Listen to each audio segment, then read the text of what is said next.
Hi guys, in this tutorial I'm going to show you how to get the most perfect round cake pops. First of all, you need a good cake pop recipe, and I have one on my YouTube channel if you guys want to check that out.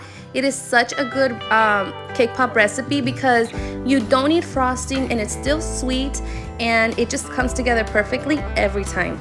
All my cake pops are 1 ounce, and it really helps if your cake pop dough is really cold before you start shaping them. Okay, so to start, you're gonna want to squeeze out any air that may be trapped between the dough, and that really helps to avoid the cracks and all that stuff that comes with cake pops sometimes.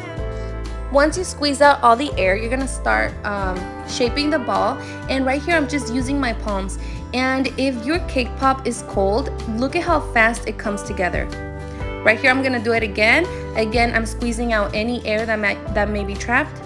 At first I'm using some good amount of pressure, and then I slowly just go lighter and lighter. And again, I'm just using my palms. I'm not really using my fingers because then that kind of dents the cake pop. Right here I'm just showing you kind of in a slower motion what I'm doing. And once you get the hang of it, it's just so fast. Just look how beautiful and round they look. Like I said, I have the tutorial on my page. I will be linking it on the description so you guys can check it out because it's such a good recipe. These are the cake pops that I made with that dough, and it was such a beautiful theme. Well, I hope you guys like this tutorial, and I will see you on the next one.